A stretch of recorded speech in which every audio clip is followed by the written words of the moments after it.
नहमदुहु व नसल्ली अला रसूलिहिल करीम अम्मा बाद अऊज़ु बिल्लाहि मिनश शैतानिर रजीम बिस्मिल्लाहिर रहमानिर रहीम सुब्हानल्लाहि व बिहम्दिहि सुब्हानल्लाहिल अज़ीम अल्लाहुम्मा सल्ली व सल्लिम अला नबिय्यिना मुहम्मद रब्बि इश्रह ली सदरी व यस्सिर ली अमरी वहलुल उक़दतम मिन लिसानी यफ़क़हू क़ौली आमीन या इलाही आमीन। अस्सलामु अलैकुम व रहमतुल्लाहि व बरकातुहू। उम्मीद करती हूँ कि आप सब खैरियत से होंगे।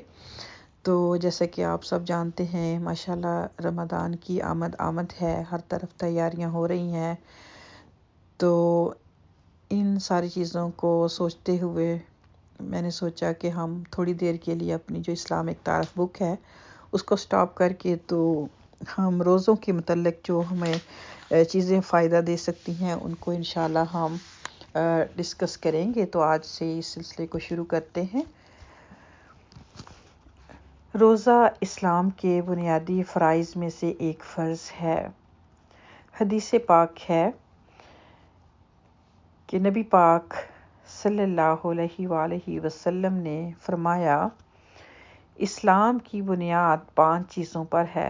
यानी कि हर चीज़ की एक बुनियाद होती है। जो हमारा दीन इस्लाम है, इसकी बुनियाद जो यानी कि 5 ख़ास चीज़ें हैं उन पर है।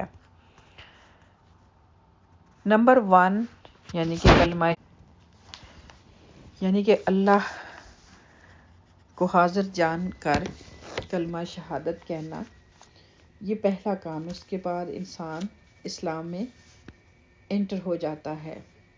नंबर 2 फिर उसके बाद जो आता है उस पर कि वो 5 वक्त नमाज कायम करे। नंबर 3 फिर उस पर दूसरा जो फ़र्ज़ आता है वो है ज़कात अदा करना। नंबर 4 हज, यानी कि हज जो है साहिबे इस्तिताअत के लिए है और ज़िंदगी में एक दफ़ा ही करना है अगर किसी को अल्लाह सुब्हाना ताला इसकी इस्तिताअत दें। ज़कात जो है वो है क्या है कि साल में एक चीज़ जो कि आपके पास, चाहे वो पैसा है या ज़ेवर है या किसी भी तरह का माल है, एक पूरा साल कमरी गुज़र गया तो उस पर जो है वो ज़कात जो आपको देनी होगी, ये आप पर फ़र्ज़ है। फिर नंबर 5 जो बात आती है वो है रमज़ान के रोज़े। यानी कि ये रमज़ान के रोज़े जो हैं हम पर फ़र्ज़ हैं। इनकी हमारे पास चॉइस नहीं है। इनको अगर हम, ये ज़रूर है कि हम अगर रमज़ान में बीमारी की वजह से या सफ़र की वजह से किसी भी तरह से अगर कुछ छूट गए हैं तो दूसरा रमज़ान आने से पहले पहले इनको हमें रखना होगा। तो ये थी हदीस पाक रमज़ान रोज़ों के बारे में, और ख़ास जो आखिरी बात रमज़ान की बात की गई, रमज़ान के रोज़ों की बात की गई कि इन सारी चीज़ों को अगर हम देखें तो बहुत से हमारे ऐसे बहन भाई हैं जो कि इस हदीस से उस तरह से फ़ायदा नहीं उठाते जिस तरह के उठाना चाहिए इसको समझकर। क्योंकि जब तक हम देखते हैं कि किसी चीज़ की अगर बुनियाद ही कमज़ोर है तो वो इमारत जो है वो कितनी कमज़ोर हो जाएगी।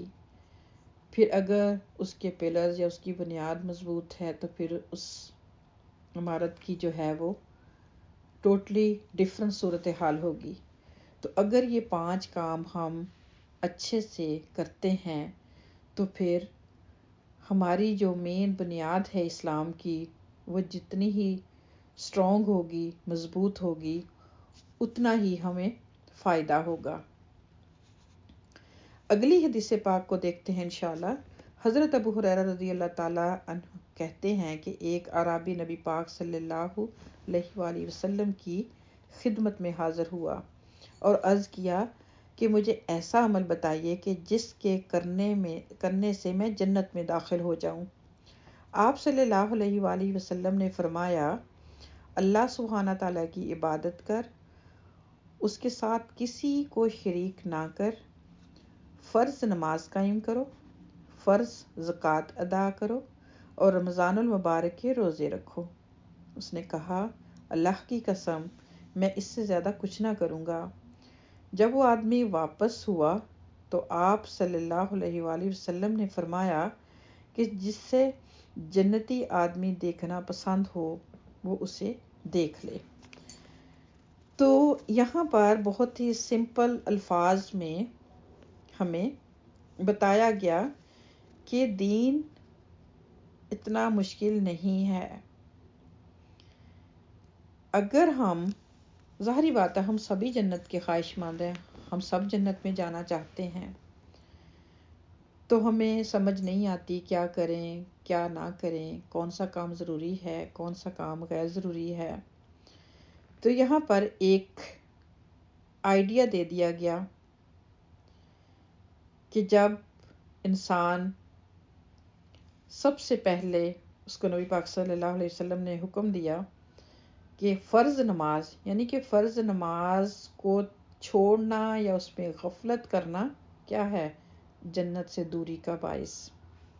پھر اسی طرح زکوٰۃ کی، جیسے کہ میں نے پچھلی حدیث میں بات کی کہ زکوٰۃ، اگر کوئی مال کوئی چیز آپ کے پاس پورا سال رہی، اس پر آپ کی اس مال پر زکوٰۃ جو ہے وہ آپ پر فرض ہو گئی، یعنی کہ چوائس نہیں ہے۔ ویسے نفلی طور پر جتنا مرضی آپ پورا سال صدقہ خیرات کرتے رہتے ہیں وہ اس میں نہیں آئے گا۔ تو پھر اسی طرح جیسے رمضان میں کے روزے جو ہیں وہ فرض ہیں، ان کے لیے ہمیں سیریس ہونا ہے، انلیس کہ آپ بیمار ہیں لاچار ہیں۔ تو اس میں بھی بہت سارا جو ہے ڈفرینٹ چیزیں لوگوں نے اپنے ہی طریقے سے جو ہے وہ گھڑ لی ہیں کہ بیمار ہیں تو روزے معاف ہیں۔ نہیں، بیماری اگر ایسی ہے کہ آپ کو موت آنے تک اس کا ختم ہونے کا، کچھ ایسے مریض ہیں کومے میں چلے جاتے ہیں، یا پھر ایسی بیماریاں ہوتی ہیں جن کا کبھی ختم ہونے کی امید نہیں ہوتی، تو یعنی کہ حتیٰ کہ وہ اللہ سے جا ملتے ہیں، تو پھر ان کے لیے ڈیفرنٹ سٹوری ہوگی۔ ہاں، لیکن اگر کوئی وقتی طور پر بیمار ہوا ہے، جیسے کہ حاملہ عورت ہے، اس کو کمزوری ہے، وہ روزہ نہیں رکھ سکتی، بہتر ہے کہ وہ نہ رکھے، تو لیکن اس کے روزے معاف نہیں ہوں گے، ایون کہ وہ اپنا جو ہے وہ فدیہ بھی ادا کر دیں، لیکن جو ان کی فرضی روزوں کی قضا ہے ان کو ٹھیک ہونے کے بعد دینی ہوگی۔ اسی طرح پھر سسٹر ہماری جو کہ شرعی عذر پر جو ان کی روزے چھوٹتے ہیں رمضان میں، تو وہ بھی ان کو پورے کرنے ہوں گے۔ تو یہ چند باتیں تھیں۔ تو اللہ سبحانہ تعالیٰ سے دعا ہے کہ اللہ تعالیٰ ہمیں صحیح معنوں میں ان کو سمجھنے کی اور اس پر عمل کرنے کی توفیق عطا فرمائے۔ انشاءاللہ یہ سلسلہ جاری رہے گا اس بک کا، روزوں کے مسائل یہ بک ہے، اس میں ہم اچھی اچھی احادیث پڑھیں گے اور کچھ جو مسائل ہیں جو ہمارے سوال ہوتے ہیں تو ان کا جواب بھی ہمیں انشاءاللہ ملے گا۔ تو اپنا بہت خیال رکھیے گا۔ السلام علیکم ورحمۃ اللہ وبرکاتہ۔